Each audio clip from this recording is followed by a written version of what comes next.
শবে কদরের রাতে যদি কোনো মহিলার পিরিয়ড থাকে তাহলে তিনি কিভাবে ইবাদত করবেন এবং কোন আমল করলে দ্বিগুণ সওয়াব পেতে পারেন।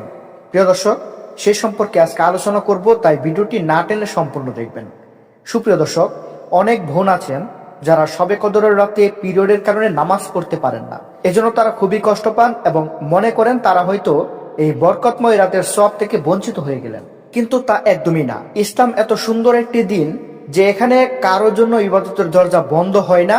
পিরিয়ড অবস্থায় নামাজ ও রোজা না পড়লেও এমন কিছু আমল আছে যেগুলো করলে আল্লাহ তাআলা অনেক সওয়াব দান করেন।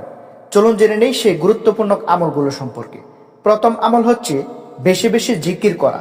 পিরিয়ড অবস্থায় সবচেয়ে সহজ এবং বেশি সওয়াবের আমল হচ্ছে জিকির করা। সেই জিকিরগুলোর মধ্যে আপনি যেই জিকিরগুলো করবেন সেগুলো হচ্ছে সুবহানাল্লাহ, আলহামদুলিল্লাহ, আল্লাহু আকবার, লা ইলাহা ইল্লাল্লাহ। এই জিকিরগুলো যত বেশি পড়বেন তত বেশি সওয়াব পাবেন। শবে কদরের রাতে এইগুলো পড়লে আল্লাহ তাআলা বিশেষ রহমত দান করেন। দ্বিতীয় আমল, দোয়া করা। শবে কদরের সবচেয়ে গুরুত্বপূর্ণ আমল হলো দোয়া করা। তৃতীয় আমল হচ্ছে দরুদ শরীফ পড়া। রাসূল সাল্লাল্লাহু আলাইহি সাল্লামের উপর দরুদ পাঠ করলে আল্লাহ তাআলা অনেক রহমত নাজিল করেন। তাই শবে কদরের রাতে বেশি বেশি দরুদ পড়ার চেষ্টা করবেন। চতুর্থ আমল, কোরআন শোনা। পিরিয়ড অবস্থায় কোরআন হাতে না ধরলেও মোবাইল বা অন্য মাধ্যমে কোরআন তেলাওয়াত শুনতে পাবেন। এতে মন শান্ত হবে এবং অনেক সওয়াব পাওয়া যাবে। 5 নাম্বার আমলটি হচ্ছে ইস্তেগফার করা। বারবার বলুন আস্তাগফিরুল্লাহ, আস্তাগফিরুল্লাহ, আস্তাগফিরুল্লাহ। এভাবে আপনি বারবার বলতে থাকবেন।